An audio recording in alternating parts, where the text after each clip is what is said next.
So Rachel Notley gave a speech to a small group of international oil investors yesterday at the Calgary Stampede.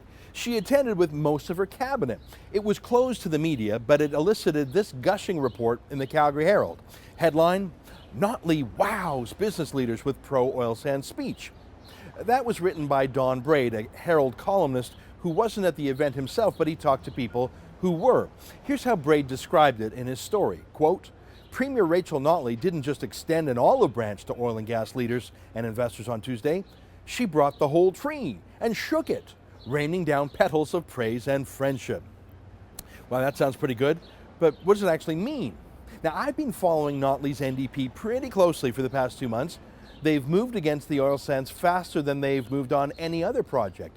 The NDP usually cares about things like schools and hospitals and roads. Nope. All of their major announcements these days have been about oil and gas. Within a month of being sworn in as Premier, Rachel Notley doubled the province's carbon tax, costing the industry at least $800 million. She jacked up corporate taxes by 20%. She announced a review of oil royalty rates, even though one was done just a few years ago. And she put a guy named Dave Mowat in charge of it. He's so anti-oil sands, he actually flew down to Nashville, Tennessee to personally study with Al Gore how to campaign against global warming. And the NDP also announced that they're going to jack up personal taxes on, quote, the wealthy, which they define as everyone making $125,000 or more. But that means most of the oil patch. I mean, for example, the average income in Fort McMurray is $186,000. So yeah, it's pretty much a Fort McMurray tax. So that's what she's done. As Premier, she's also said loud and clear that she will not support any new pipelines for crude oil. She's against the Northern Gateway pipeline to the West Coast, and she's against the Keystone XL pipeline to the States, even though both of these have already been approved by Canada's National Energy Board. Here's what she said in the legislature just a few weeks ago. Our position on the Keystone was that if we ship unprocessed bitumen to Texas, according to this government and to the American government, we will give tens of thousands of Alberta jobs to Texas, not to Albertans, and that's not what Albertans want to see. And that doesn't even make sense. Alberta has so many jobs precisely because we export crude oil. There are no refineries in Alberta that can't get crude oil to process. No one wants to build new refineries in Alberta, and if they did, it would take 10 years. There's only one refinery under construction, and it won't be done for 3 years, and it won't even be able to sop up 10% of the oil sands output. It's a fake excuse. The NDP is against the oil sands and against pipelines. So what did Don Braid and the Herald mean? What did Notley say to cause such jubilation? Did she fire her anti-oil chief of staff, a Toronto activist named Brian Topp? No.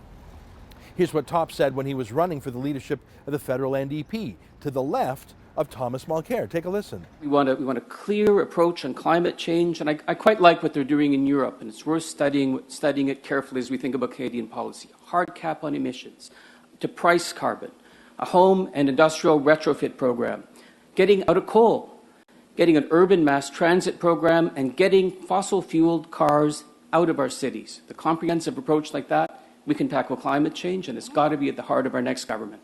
Yeah, he hates the oil sands. He's against all oil sands.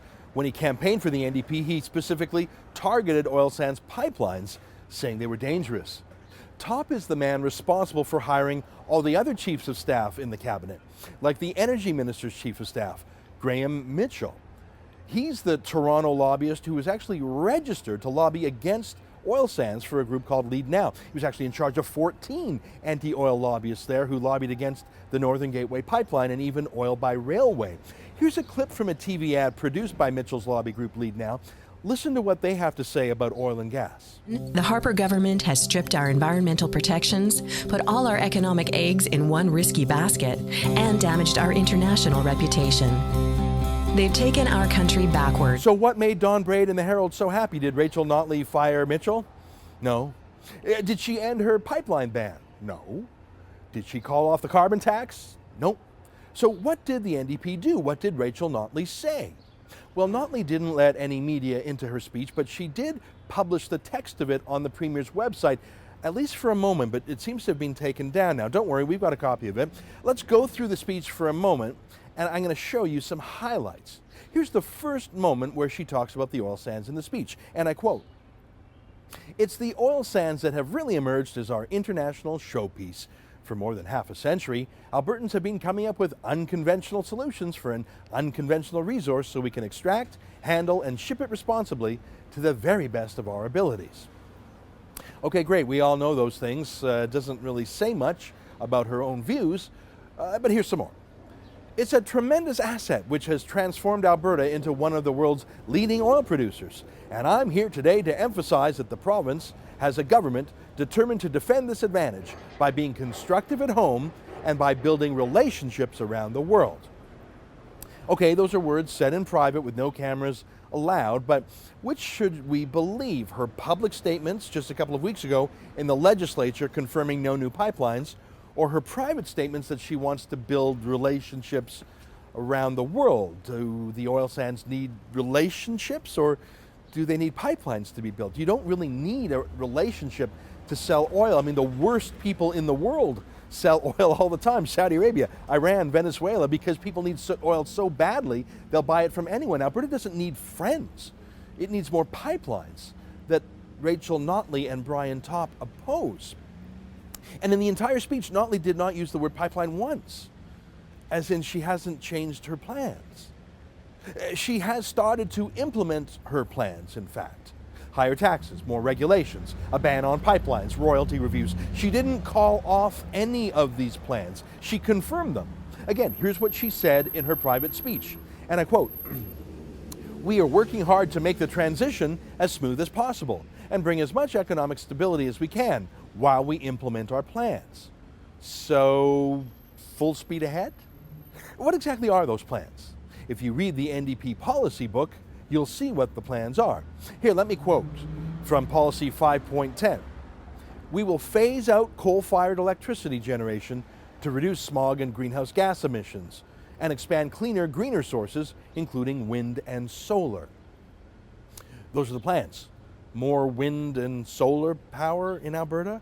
The only mention of pipelines in their entire campaign platform is this, and I quote, talking about the PCs, quote, "They squandered Alberta's natural resource wealth, failed to achieve greater value-added processing in Alberta, and have focused only on more export pipelines for unprocessed bitumen, sending our jobs to Texas," unquote.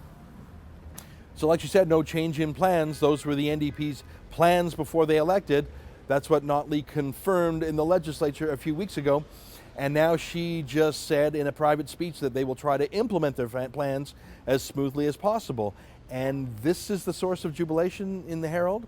The NDP talks a lot about wealth redistribution. They're true hardcore socialists. I mean, their jobs minister, Lori Sigurdson, actually used to speak at Occupy Wall Street events. That's how radical they are. Here, take a listen to her. Thank you to Occupy Edmonton for organizing this important event. Alberta's low tax rates are a selling feature, right? We all want to come to Alberta because you don't have to pay very much in taxes. And it's actually $10.7 billion less than the closest other province in terms of what taxes are collected. So we have a tremendous amount of room to move. So that's who's in cabinet. Keep that in mind when you hear the next few passages from Notley's speech yesterday. And I quote again, "Those plans center on living up to our promise to grow prosperity and create good jobs and conditions that benefit every Albertan," unquote. See, if you're an oil man, you think that means good oil and gas jobs, but good jobs for every Albertan means something very different to socialists and radical activists like Lori Sigurdson.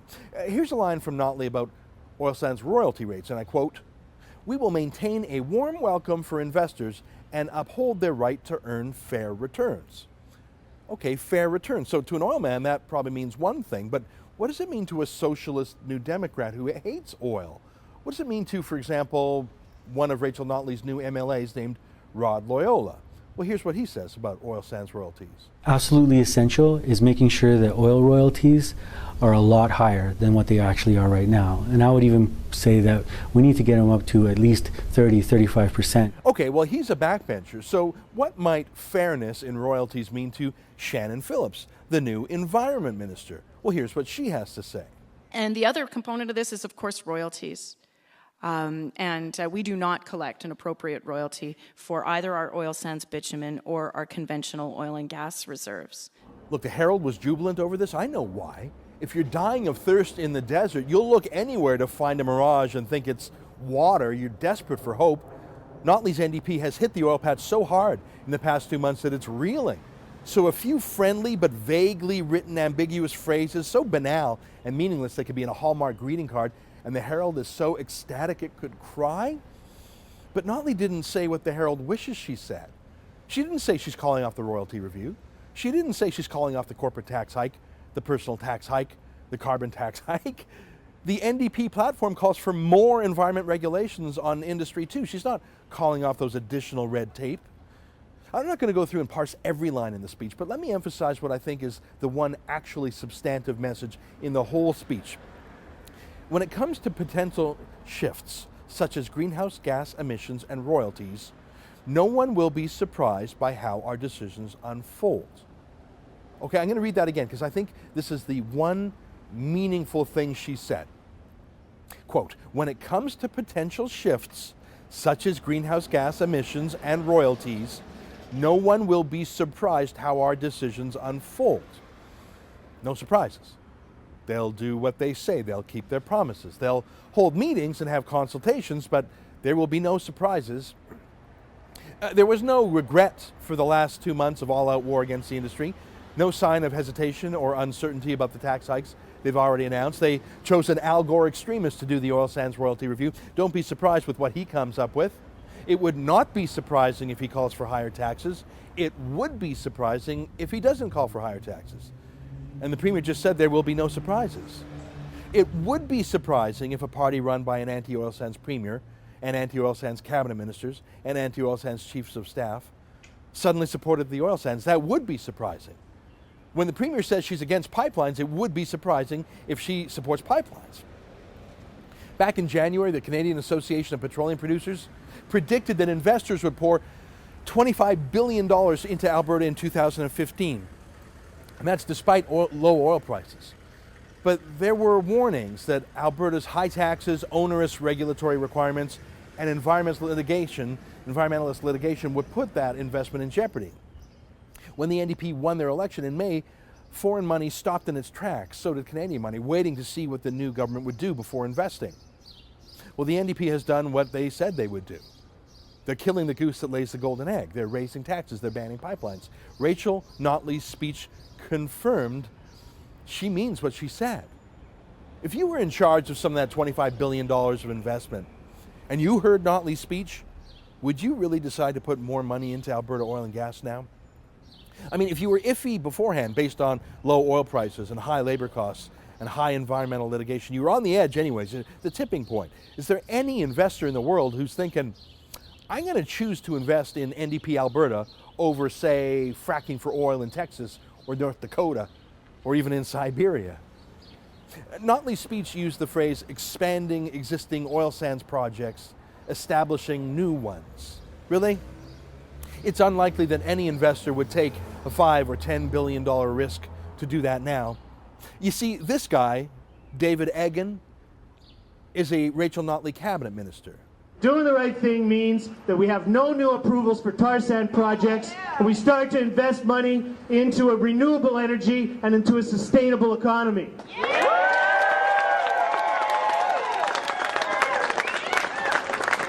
No new approvals. No new approvals. No new approvals.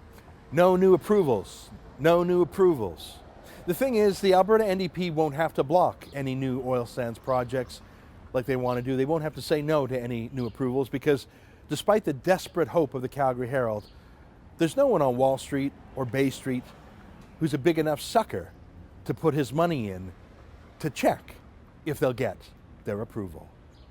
For TheRebel.media, I'm Ezra Levant.